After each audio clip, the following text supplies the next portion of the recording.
Hey, you stopped. Are you done with that shelf? Well, keep looking while I talk. How familiar are you with quantum physics? Never mind, don't answer that. I'll try and keep it simple for you. Let's see. Hey, hand me that box, will you?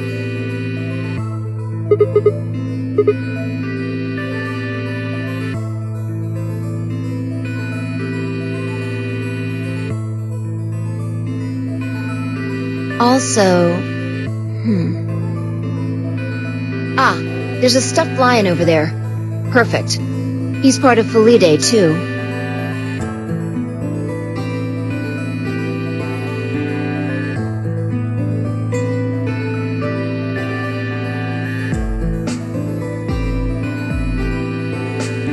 All right. Everything's ready. Remember that book in the crew quarters about Schrödinger's cat? It relates to all this stuff I've been talking about. Anyway, come look at the box. This'll only take a minute. Now look.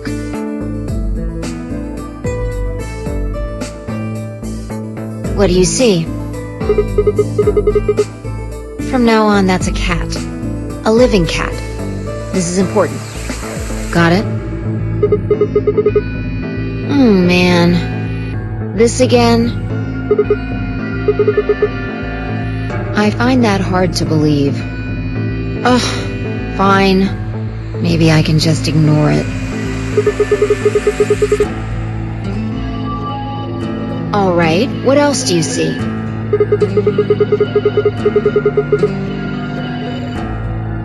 Right. Now the weight is going to be radioactive material, and the jar of ink is full of poisonous gas. Idiot. It's not really full of gas. This is just hypothetical. Imagine that it's full of gas. So, what's the weight? And the jar of ink? Exactly. Good work. Now, there's one other thing you need to know about the jar. If it's struck by any of the alpha particles the radioactive material emits, it'll break. These particles are emitted randomly, but there's a 50% chance that one of them will come into contact with the jar over the course of an hour. So let's close the lid. And pretend an hour has passed. Here's the question. Is the cat inside of the box alive or dead? You can't open the box to check. And you can't hit the box. Obviously, you can't shake it either. It's also been soundproofed, so the cat could be howling up a storm in there and you'd never know. Basically, you have no idea what's going on inside the box. Do you remember what happens if the alpha particles hit the jar?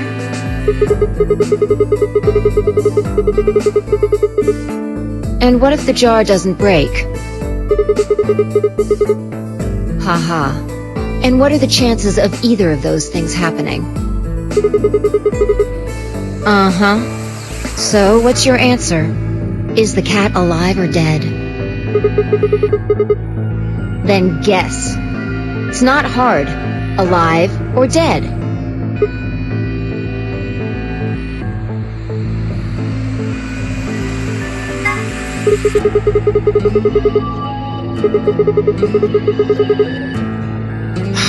Nope. You're wrong. That's wrong too. The answer is that it's in a state where it is neither dead nor alive.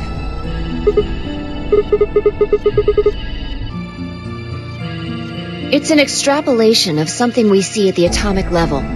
We don't know if an atom is spinning upward or downward until we measure it. Before it's measured, those two possibilities coexist. But as soon as the measurement is taken, obviously, only one possibility is the truth. That's what's happening with the alpha particles. Since we can't know when they were emitted or where, we only know the probability that they'll impact the jar.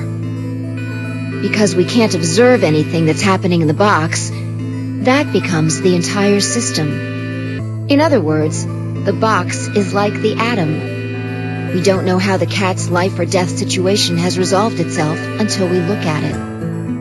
Until we do, it's just a bunch of possibilities. Do you get it? If the cat in the box is possibilities. Right. So, let's open the lid. And when we do, all the possibilities will collapse into a single truth.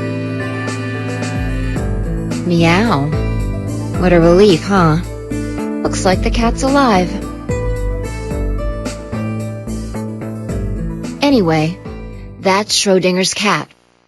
The many worlds interpretation is one theory for explaining that weirdness. Yeah, that's the idea.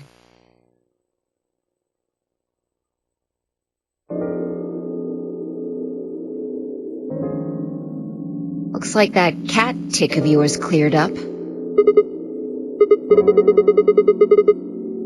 Insane?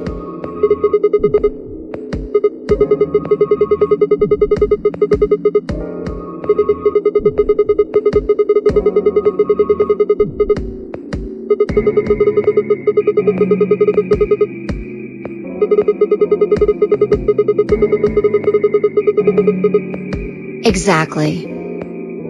You've experienced it, haven't you?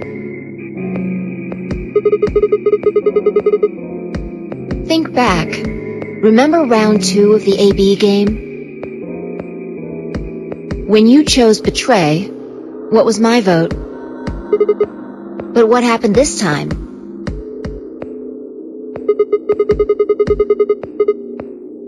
Right. And both times, I put in my vote a full minute before the deadline. When did you push the button? I see. Well, that makes this a little easier to explain. If you chose betray, then my vote was ally. If you chose ally, then my vote was betray. But I made my choices a whole minute before you made yours. Don't you think that's strange? You do see what I'm saying, don't you? Yeah. From your perspective, there's no other way to interpret it. Look at this die. I found it over there. Let me give you one last example.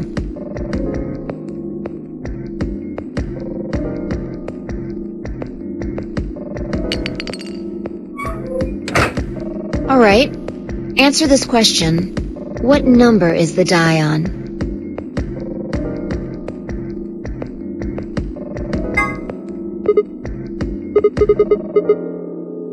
Okay. I'm going to open the lid. Good job. You got it right. Was it? Let's think about what was going on before I opened the lid. What number was the die on? Haven't you been paying attention? The die is still a collection of atoms, isn't it? I don't think you can reasonably suggest that it was made of some different kind of matter.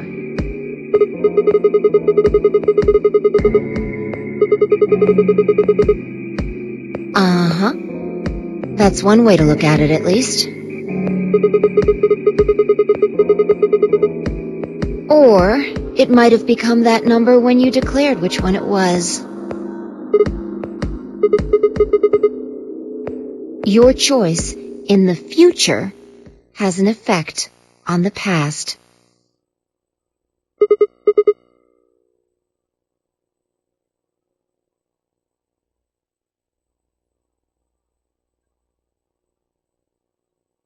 Anyway, that's all I wanted to say. We got a little off topic there, but I think I made my point. Reality separates off into an infinite number of branches for each and every possibility. You and I seem to be able to jump from branch to branch. Of course, our bodies aren't doing the jumping. Our consciousnesses just sort of dive into other versions of ourselves in other worlds.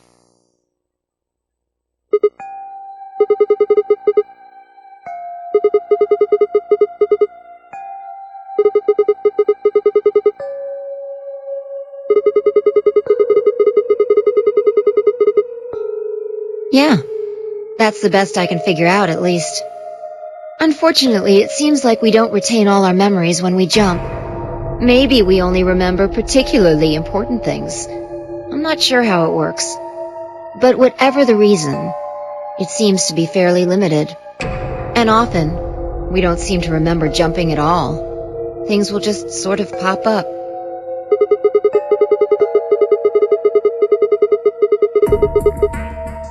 Yeah.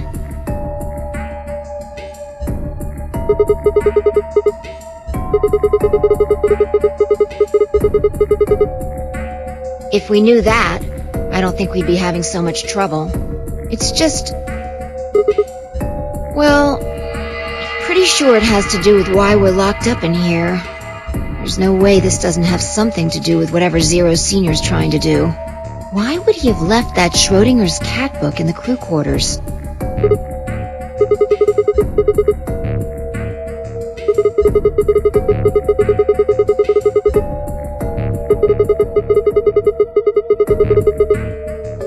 What if you've got it backwards? We're outside of the box, and the rest of the world is inside. Yeah, we might be determining the history of the world outside.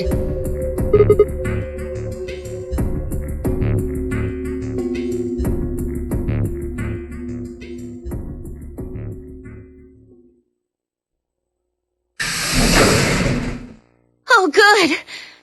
There you are! Did something happen? Yes! We found it! What do you mean, what? What else could we find? The bomb! The other antimatter bomb! The number 2 bomb is in the control room.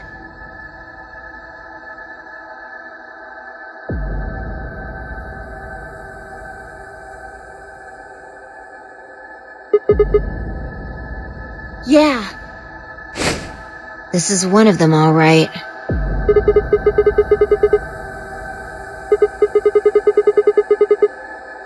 No, there could be more. Like Kay said, there might be a number 4 bomb out there. We have no way to know.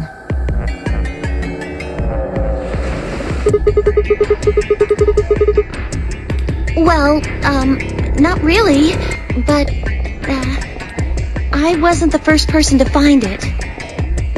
Who was? Kay and Luna. After they found it, they came to the infirmary and told the rest of us. Everyone. Tenmi, OG, and Dio were there. So were Alice and Quark, of course. Although they were still asleep. So everyone who wasn't asleep knows about the bomb. I see. Yeah.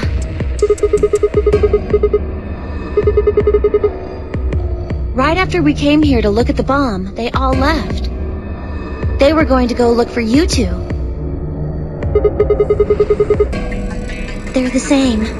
Still sleeping. We checked them out just to be sure, but they seemed fine.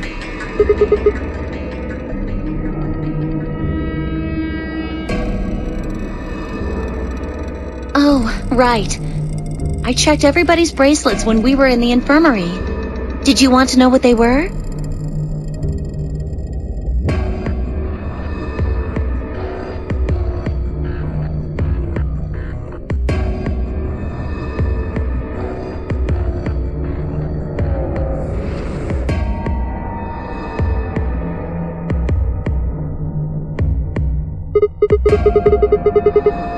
The next set of doors to open are going to be the white doors. That means we'll have to mix our colors so that we get white.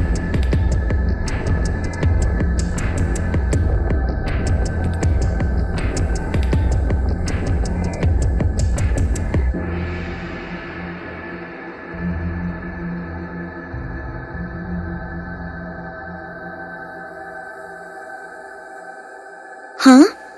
There's only one option? Yeah.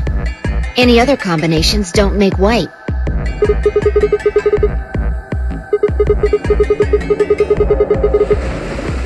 We'll just have to carry them. The secondary doors won't open without 3 bracelets. And if we can't open them, Exactly. Don't worry about Alice. I'm on her team. Yeah. Well, I can get Luna to help me. True. I'm sure she'd be happy to help. He's on Kay's team. There shouldn't be any issues there.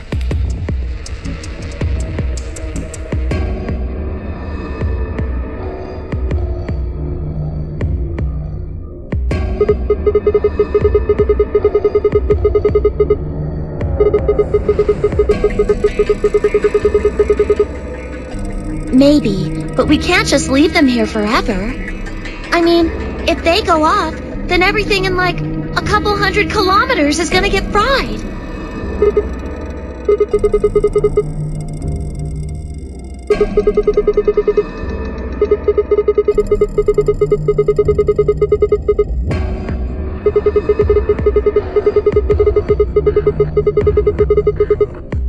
It could be. What if these bombs are just like the detonator?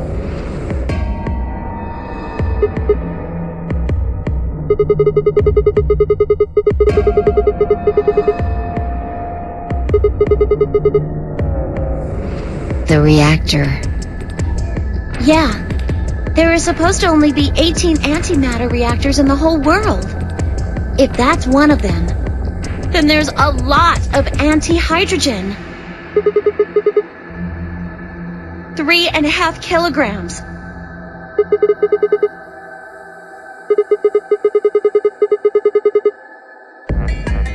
If there really is that much, and if it does explode, then we would be looking at an explosion roughly 10,000 times more powerful than the bomb dropped on Hiroshima.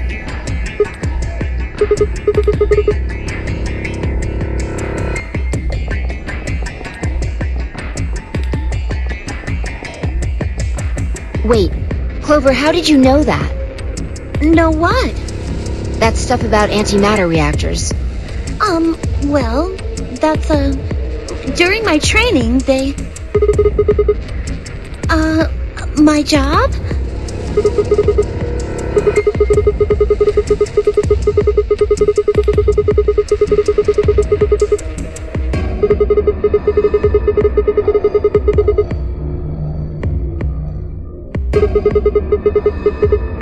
Did you hear about that from Alice? Oh. Well, she's right then. That's, what we call the coffee machines. I'm telling you the truth. I work at a cafe. It just might, be a kind of fake job to divert attention. I think they call it a cover. Then what's your real job? I'm sorry. I really can't tell you anything else. Why not? It's classified. The government? The government?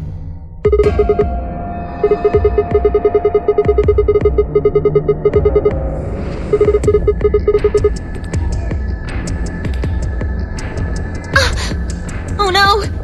Check your bracelets. How much time do we have left?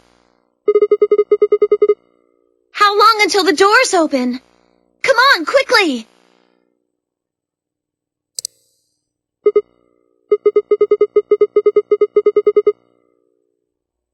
I'm heading back then. Remember, we're supposed to meet at the infirmary. You guys hurry back, okay? Bye!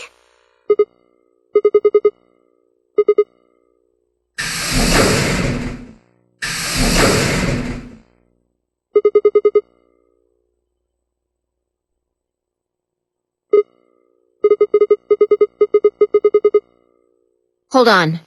I need to check something really quick.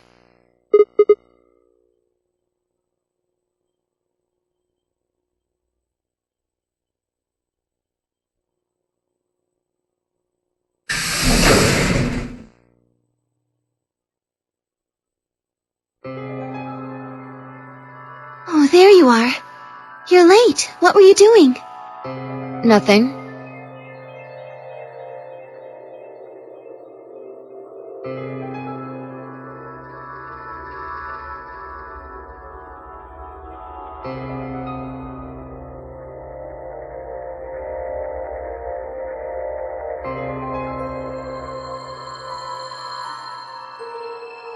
Clover told us. You've seen the bomb in the control room. So what the hell should we do? That makes 3 bombs. Well, we have to do something. They're bombs, for God's sake. There's a quick and simple solution. Really? Remember what Alice said? There should be an emergency deactivation password. If you enter that password, the device should, well, deactivate. You see it? Right here. There's a port. If we can find the password input device, we just connect it here. Then we can enter the password. So, if we have the password, we can deactivate them? Whoa, hold on a second. That's great and all, but we need that password input device she was talking about. Without that, we're still boned even if we did have the password.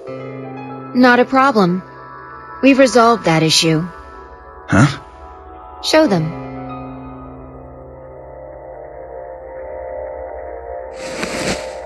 That was in the safe in the control room.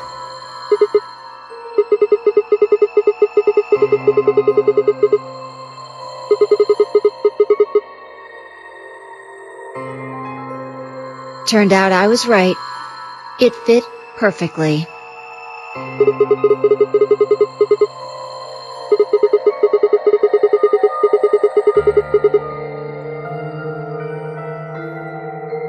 Still, I'm sure this is the thing Alice was talking about. We just didn't have the right password. But why was it in the control room? Do you think Zero Senior put it here for us? That would suggest it was also Zero Senior who set up the bombs. Doesn't that seem odd, though? Zero Senior wants us to play the nonary game, right? So why would he set bombs? Maybe he wants to blow this whole place up if someone commits some crazy violation of the rules? That doesn't make sense. Our bracelets already have poison in them. If someone breaks a rule, all he has to do is activate their bracelet.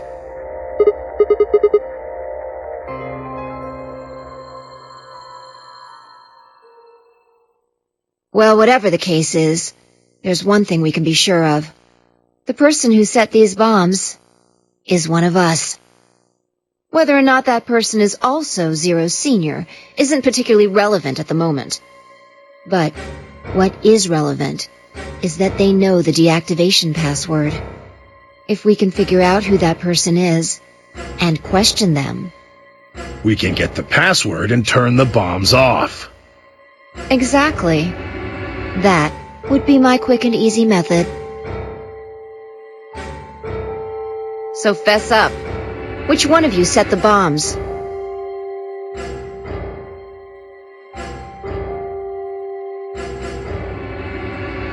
Not that I expect you to do that.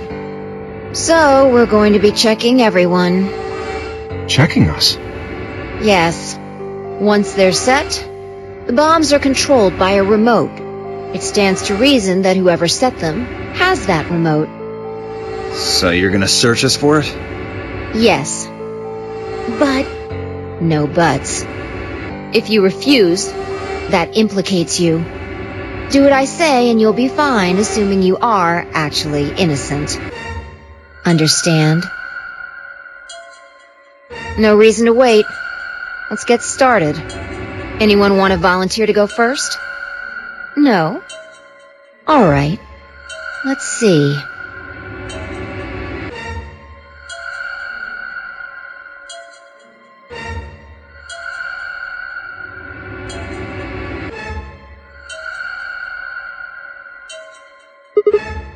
Huh? What? Why?